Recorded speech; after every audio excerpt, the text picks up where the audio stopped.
নমস্কার বন্ধুরা, এই অভিনেতা হলেন বসন্ত চৌধুরী, যিনি তার সৌন্দর্য, কণ্ঠের মাধুর্য এবং পৌরুষ নিয়ে এক অনন্য অভিনেতার স্থানে দাঁড়িয়েছিলেন।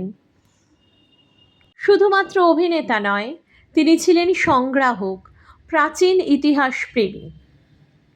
তিনি 5ই মে 1928 সালে জন্মগ্রহণ করেছিলেন। তিনি ছিলেন সিদ্ধেশ্বর চৌধুরী ও কমলা দেবীর জ্যেষ্ঠ পুত্র। তার ভাই ছিলেন প্রশান্ত চৌধুরী। আন্দুলের বিখ্যাত দত্ত চৌধুরী পরিবারে জন্মগ্রহণ করেছিলেন। শৈশব কাটিয়েছেন নাগপুরে। 1945 সালে নাগপুর থেকে ম্যাট্রিক পরীক্ষা শেষ করেন, তারপর কলকাতায় চলে আসেন। অভিনেতা হওয়ার বাসনায় সারাদিন কলকাতার বিভিন্ন স্টুডিও পাড়ায় ঘুরে পরিচালক প্রযোজকদের সঙ্গে পরিচিত হয়ে দিন কাটাতেন। সুন্দর চেহারা ছিল বলে প্রযোজক পরিচালকদের চোখে পড়তে বেশি সময় লাগেনি।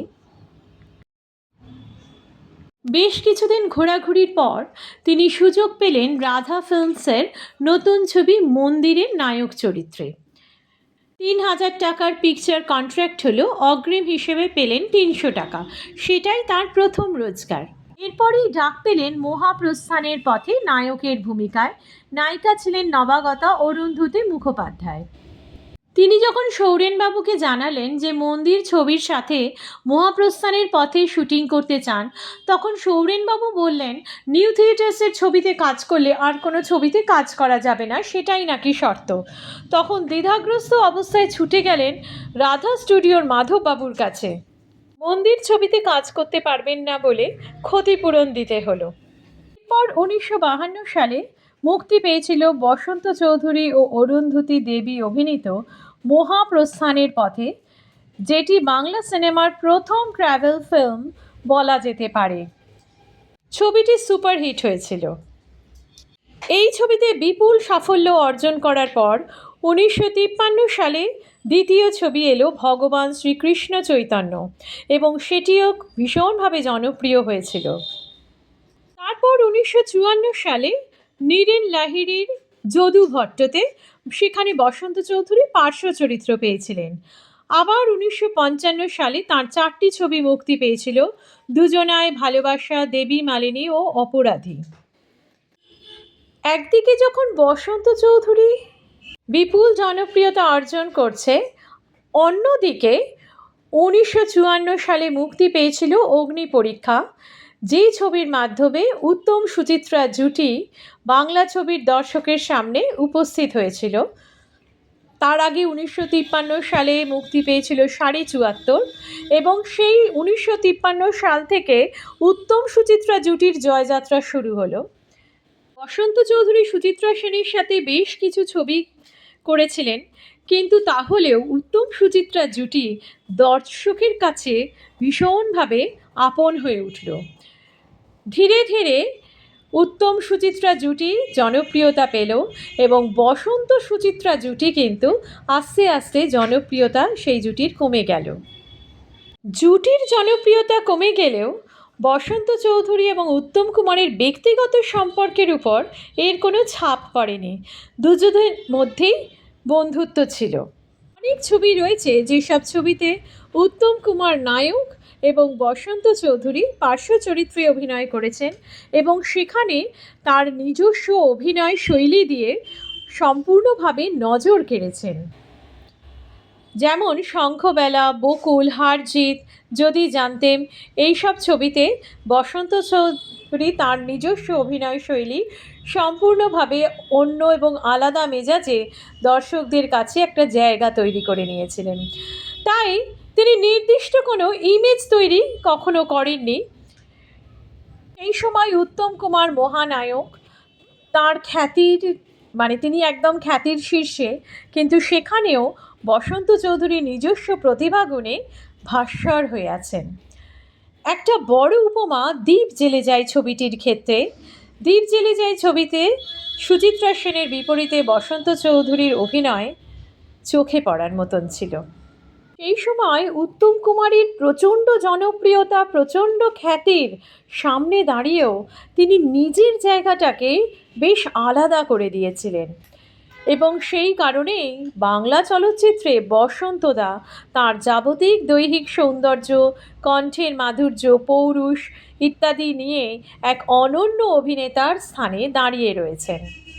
তার অভিনীত কিছু বিখ্যাত ছবি হল ভগবান শ্রীকৃষ্ণ চৈতন্য, যদু ভট্ট, আঁধারে আলো, রাজা রামমোহন, দ্বীপ জেলে যাই, শুভরাত্রি, মেঘ কালো, অভয়া ও শ্রীকান্ত।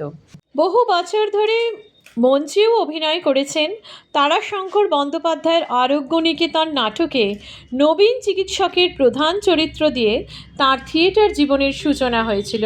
তারপর একে একে দেনা পাওনা, বিপ্রদাস, অগ্নিকন্যা সহ বহু নাটকে তিনি অভিনয় করেছেন। কালবৈশাখী, ক্ষুধা এবং শ্রেয়সী এই নাটকগুলো দর্শককে মাতিয়ে রাখত দিনের পর দিন। আকাশবাণীতেও তাঁর কণ্ঠে বেতার নাটক শুনতে শ্রোতারা উন্মুখ হয়ে থাকতেন। একসময় বসন্ত চৌধুরী যাত্রাও করেছেন। যাত্রা করতে গিয়ে তিনি বহু জায়গায় ঘুরেছিলেন এবং সেখানে অভিনয় করার জন্য বহু না জানা জায়গাতে ঘোরাও হয়ে যাবে, সেটাও একটা ব্যাপার ওর মাথায় থাকতো, কারণ উনি ইতিহাসপ্রেমী ছিলেন। তাঁর সংগ্রহে ছিল প্রাচীন মুদ্রা, ডাক টিকিট, অজস্র গণেশ মূর্তি, নানা রকম শাল। সংগ্রহ নিয়ে তিনি রীতিমতো পড়াশোনা করতেন এবং অর্থ ব্যয় করে সব দুষ্প্রাপ্য শাল কিনতেন এবং প্রচুর গণেশ মূর্তি তিনি সংগ্রহ করেছিলেন।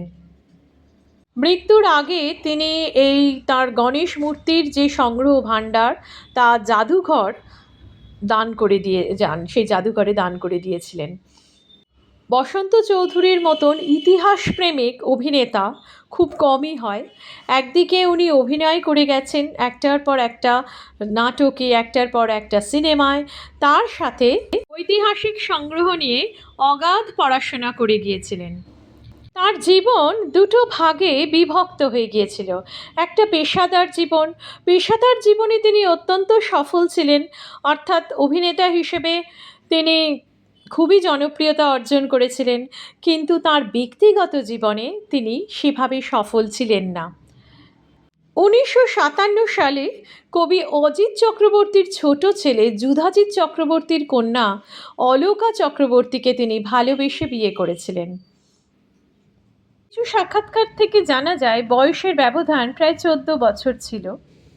প্রখ্যাত পরিচালক সত্যজিৎ রায় তার অপরাজিত ছবির জন্য লীলার ভূমিকায় বসন্ত চৌধুরীর স্ত্রীকে, তখনও স্ত্রী হননি, প্রেমিকাকে নির্বাচিত করেছিলেন। কিন্তু বসন্ত চৌধুরী এতটাই রক্ষণশীল ছিলেন যে তার প্রেমিকাকে তিনি সেখান থেকে নিয়ে চলে এসেছিলেন এবং বলেছিলেন যে তিনি যাকে বিয়ে করবেন তিনি অভিনেত্রী হবেন না। তার ফলে বাধ্য হয়ে সত্যজিৎ রায় তাঁর ছবি থেকে লীলা চরিত্রটিকে বাদ দিয়েছিলেন। প্রেমিকাকে ছবিতে তো অভিনয় করতে দিলেন না। তারপর প্রেমিকাকে বিয়ে করলেন। বিয়ের পরেই অলকা ইন্টেরিয়ার ডিজাইনার হিসেবে কাজ করতেন। 2 পুত্র সন্তানের জন্ম হলো। কিন্তু স্বামী স্ত্রী দুজনের মধ্যে সম্পর্কটা রইল না। একটা দূরত্ব হয়তো বিবাহের আগেও তৈরি হয়েছিল, সেটা তখন ওইভাবে বোঝা যায়নি। বিবাহের পরে আরও ধীরে ধীরে সেই মানসিক দূরত্ব বেড়েছিল এবং সেই দূরত্বের কারণে একটা সময় বসন্ত চৌধুরী এবং তার স্ত্রী দুজনের সম্পর্কটা ভেঙে যায়। হয়তো আদর্শ পতি কোনো কারণে হতে পারেননি, তবে আদর্শ পিতা ছিলেন। 2 ছেলে সৃঞ্জয় এবং সঞ্জিতকে খুব ভালোভাবে মানুষ করেছিলেন। তার বন্ধু গৌতম সেনগুপ্তের সাথে সাক্ষাৎকারে জানা যায় যে তিনি ভারতের প্রাচীন ইতিহাসের ব্যাপারে এক কিংবদন্তি চরিত্র ছিলেন। ত্রিপুরা, কোচবিহার, আরাকান সহ উত্তর পূর্বাঞ্চলের পুরনো রাজতন্ত্র ও প্রত্নতত্ত্বের উপর বেশ বিশেষজ্ঞ ছিলেন। দেশি বিদেশি গবেষণা পত্রিকায় নিয়মিত লিখতেন। দুর্লভ ও প্রাচীন গণেশ মূর্তি সংগ্রহ করার জন্য সারা ভারত ঘুরে বেরিয়েছেন, চট্টগ্রাম, মায়ানমার, নেপাল থেকে নিউ ইয়র্ক। তার প্রাচীন মুদ্রার সংগ্রহ দেখতে ইতিহাসের অধ্যাপক নিহার রঞ্জন রায়ও এসেছিলেন। এটা তার শখ ছিল এবং মৃত্যুর কিছুদিন আগে তিনি তার এই সম্পূর্ণ সংগ্রহ কলকাতা জাদুঘরে দান করে দিয়ে গিয়েছিলেন। তিনি খুব মিশুকে মানুষ ছিলেন, আড্ডা মারতে ভালোবাসতেন। দুঃখের ছায়া তার জীবনে থাকলেও দুঃখ তো সকলের জীবনে থাকে, কিন্তু দুঃখের ছায়াকে তিনি খুব বেশি প্রশ্রয় দেননি। দুঃখ দুঃখর মতন ছিল, সেই দুঃখের ছায়া, বিষাদের ছায়া একটা তার জীবনে ছিল, কিন্তু সেটা রেখে দিয়ে তিনি খুব হাসি খুশি বেশ ভালোভাবে জীবনযাপন করেছিলেন। আনন্দে থাকতে ভালোবাসতেন, ভীষণ ভালোবাসতেন মিষ্টি খেতে।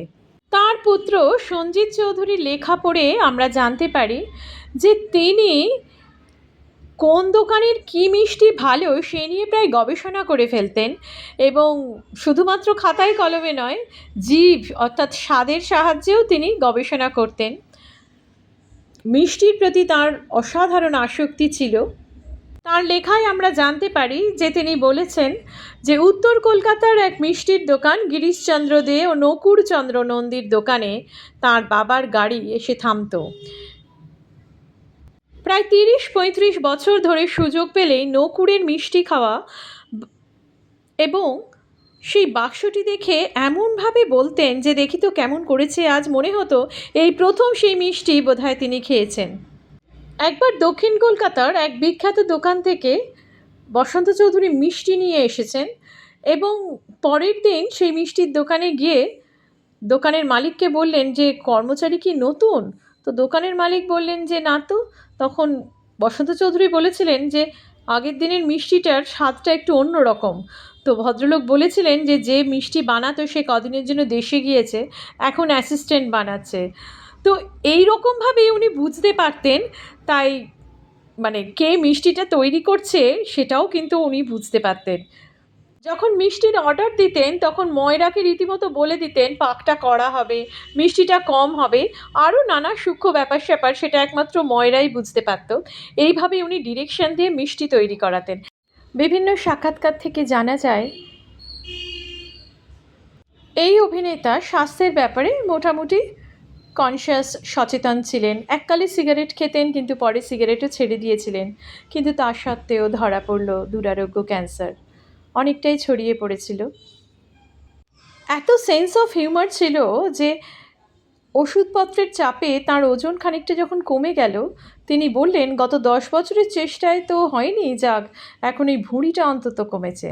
তো এই রকমই হাসি মজায় থাকতে ভালোবাসতেন বসন্ত চৌধুরী। বাংলা চলচ্চিত্রে তার আভিজাত্যপূর্ণ অভিনয়ের মাধ্যমে চিরকাল দর্শকের মনের আসনে অমর হয়ে থাকবেন বসন্ত চৌধুরী।